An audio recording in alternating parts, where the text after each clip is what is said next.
ya mzimu. Kuna baadhi ya bahari hazibebi samaki tu, hubeba roho. Na kuna baadhi ya boti hazibebi watu, hubeba laana. Bagamoyo, mji wa historia nzito, una siri ambazo haziandikwi vitabuni. Na hii ni moja ya siri hizo. Ukisikia sauti baharini usiku, usiitike. Ukiona boti tupu ikikuita, kimbia. Kwa sababu aliyepanda boti ya mzimu harudi kama alivyoenda. Bagamoyo, mji wa kale ulio kilomita 75 kutoka Dar es Salaam, una historia ya machozi na damu.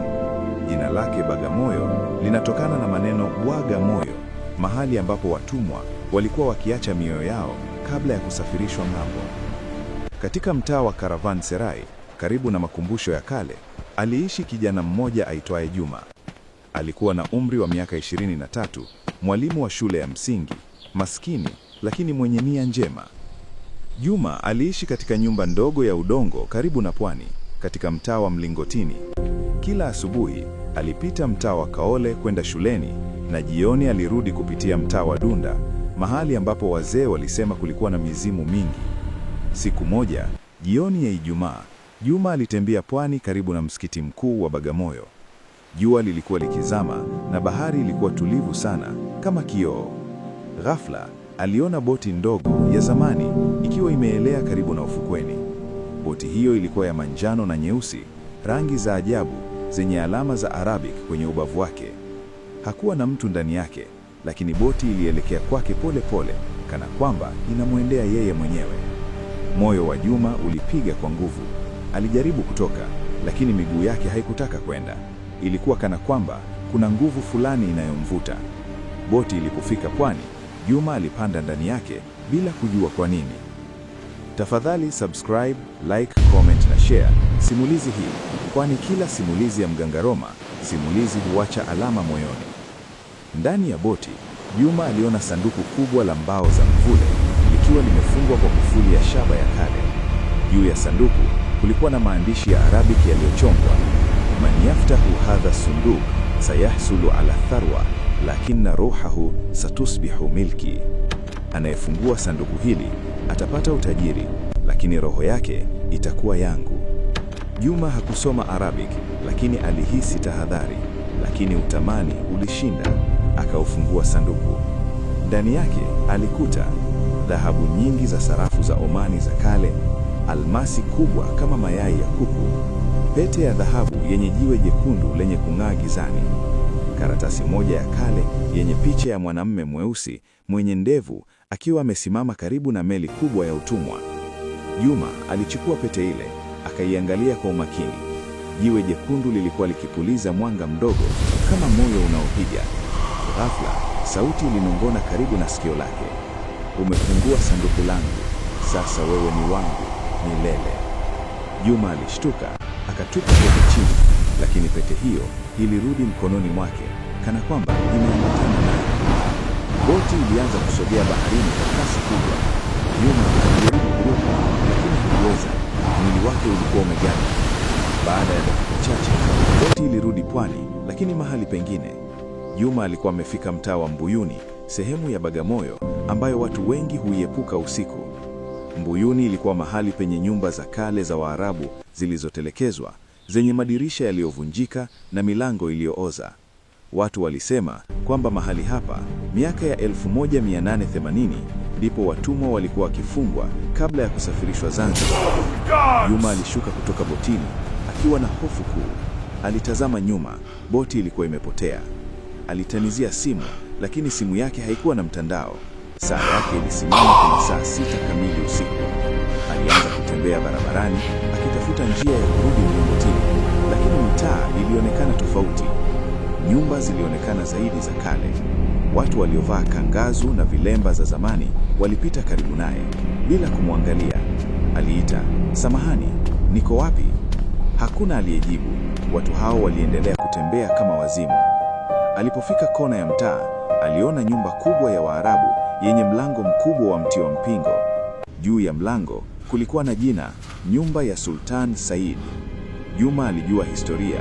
Sultan Said alikuwa mtajiri mkubwa wa biashara ya utumwa aliyefariki mwaka 1885 kwa njaa ya ajabu baada ya laana kutoka kwa mtumwa aliyemuulia bibi yake. Mlango wa nyumba hiyo ulifunguka pole pole na sauti ilimwita, "Juma, karibu ndani, tunasubiri." Juma aliingia kwa miguu inayotetemeka. Ndani, nyumba ilikuwa na taa za kandili zenye mwanga wa dhahabu. Mapambo ya kifahari yalikuwa mezani, sahani za fedha, vikombe vya dhahabu na viti vya kifalme. Kwenye meza kubwa, aliketi mwanamume mweusi mwenye ndevu ndefu akiwa amevaa joho jekundu la Kiarabu na kofia wa nyeupe. Macho yake yalikuwa mekundu kama damu. Alisema kwa sauti nzito, "Jina langu ni Mzee Said Hamadi, na wewe umefungua sanduku langu." Juma alisema kwa hofu, "Samahani, sikujua, nitarudisha kila kitu." Mzee alicheka kwa uchungu, "Hauwezi kurudisha, umechukua pete yangu, pete ya roho za watumwa. Kila aliyevaa pete hiyo anakuwa mtumwa wangu milele." Juma alitazama pete kwenye kidole chake. Ilikuwa bado iko hapo, lakini sasa imemea mwilini mwake, kana kwamba ni sehemu ya mwili wake. Mzee aliendelea, "Pete hiyo ilizaliwa kwa damu ya watumwa 300. Kila roho yao iko ndani yake, na sasa roho yako itaongezwa." Juma aliuliza, "Unataka nini kwangu?" Mzee alisema, "Kila usiku utakuja hapa." Juma alirudi nyumbani asubuhi akiwa na mawazo mengi. Hakuamini yaliyotokea, lakini pete kwenye kidole chake ilikuwa bado iko, na sasa ilikuwa inaumiza kidogo, kana kwamba inamchama mwilini. Alijaribu kuivua kwa nguvu, lakini haikutoka. Aliivuta kwa kisu, lakini pete ilishikamana zaidi. Wiki moja ilipita. Juma alisoma kila siku, lakini usiku alilala vibaya. Alileta ndoto za ajabu, akiona watumwa wakiwa wamefungwa minyororo, wakilia, wakiwa wanabebwa kwenye meli. Siku moja alipata ujumbe kwenye simu yake, "Juma, wakati umewadia. Leo usiku lete roho ya kwanza. Kama hufanyi, utakufa." Juma alitetemeka. Aliamua kwenda kwa mchawi wa mtaa wa Chumbuni, mwanamke mzee aitwaye Bi Subira, aliyejulikana kwa kutatua matatizo ya majini na mizimu. Alipofika nyumbani kwake, nyumba ndogo ya makuti karibu na msikiti wa Chumbuni, Bi Subira alimtazama kwa macho makali. "Umevaa pete ya Mzee Said," alisema. "Hujaokoka. Kama hujamletea roho, atakula yako."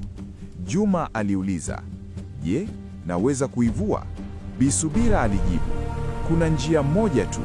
Lazima ulete roho ya mtu mwenye hatia kubwa, muuaji, mfisadi au mtu aliyelaani sana. Roho hiyo itakubali kuwa badala yako, lakini ni hatari." Juma aliuliza, "Ni hatari vipi?" "Kama utakosea, roho ya mtu asiye na hatia itachukuliwa na wewe utalaaniwa milele." Juma alitafuta habari. Aliuliza wazee wa mtaa wa Mji Mkongwe. Walisema, kuna mtu mmoja tu anayefaa, Bwana Omari, mkulima wa mtaa wa Dunda. Ni mtu mbaya.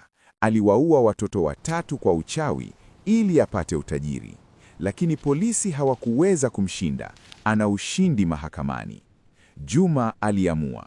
Usiku ule alielekea Dunda, mtaa wa mashambani, mbali na mji. Alimkuta Bwana Omari akiwa amelala nje ya nyumba yake, amelewa. Juma alimkaribia pole pole, pete yenye jiwe jekundu ikiwaka gizani. Aliishika pete kwa mkono mmoja na kumgusa Bwana Omari kwa mkono mwingine. Ghafla, Bwana Omari aliamka akipiga kelele za kutisha. Nini hiki?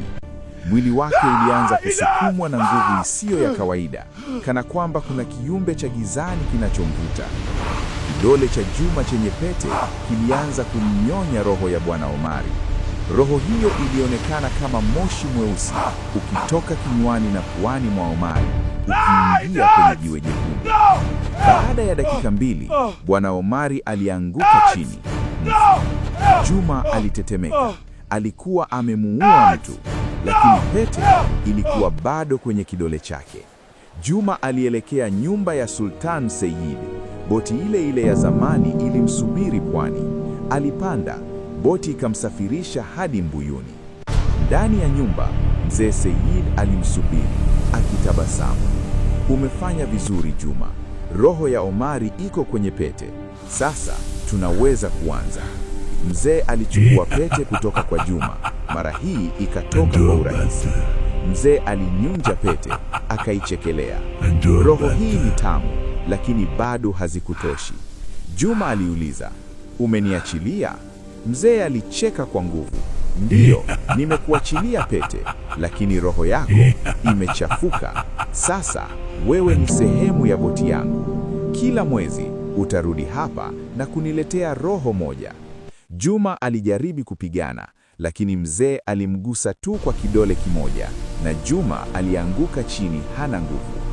Rudi nyumbani, subiri mwezi mmoja, kisha rudi. Miezi 5 ilipita. Juma aliendelea kuishi, lakini kila mwezi alimletea mzee Said roho moja. Alichagua watu wabaya tu, wezi, wauaji, wafisadi, lakini moyo wake ulizidi kuwa mgumu. Alisimamisha kusali, aliacha kutembelea marafiki, alianza kuwa kama mzuka. Siku moja, mwanafunzi wake mdogo, Fatuma, msichana wa miaka 12, alimuuliza, Mwalimu Juma, kwa nini siku hizi unaonekana mzito sana? Una shida gani? Juma alimtazama, macho yakijaa machozi. Fatuma, usiwe kama mimi. Daima chagua njia ya haki, hata kama ni ngumu. Fatuma alimkumbatia. Mwalimu Juma, tutakusaidia. Tuambie shida yako. Juma alimweleza kila kitu. Fatuma alienda kwa Bi Subira, mchawi wa chumbuni. Wakafanya mpango wa kumwokoa Juma. Subscribe, like, share. Mwisho unakuja. Bi Subira alisema, kuna njia moja tu. Lazima tuunguje boti hiyo na mzee Said kwa moto wa Qur'ani na maji matakatifu ya Kaole. Kaole ni mahali pa makaburi ya Waislamu wa kale, karibu na magofu ya msikiti wa karne ya 13. Ni mahali patakatifu sana. Usiku wa manane, Juma, Fatuma, Bi Subira na wazee 4 wa dini walielekea pwani ya Mbuyuni. Walichukua Qur'ani 10, maji ya Kaole yaliyosomewa, kuni zenye uvumba wa maua ya yasmini na mishale ya fedha kwa ajili ya kupigana na majini. Boti ilikuja kama kawaida. Juma alipanda, lakini mara hii wenzake walifuata nyuma, wakisoma Qur'ani kwa sauti kubwa. Ndani ya nyumba ya Sultan Said, mzee alikasirika. Umeniletea watu, unanivunja amri. Bi Subira aliingia akasema kwa nguvu, kwa jina la Mwenyezi Mungu na kuamuru utoke duniani. Mzee alipiga kelele, mwili wake ukaanza kuungua. Aligeuka kuwa moshi mweusi, akaruka nje. Lakini wazee wa dini walimnyunyiza maji ya Kaole. Maji hayo yalimchoma kama asidi. Mzee alibadilika kuwa kiumbe kikubwa chenye magamba, macho mengi na mikono yenye makucha marefu. Mtalipewa, nyote mtakufa. Mapambano yalizuka. Mzee Said aliwashambulia kwa nguvu.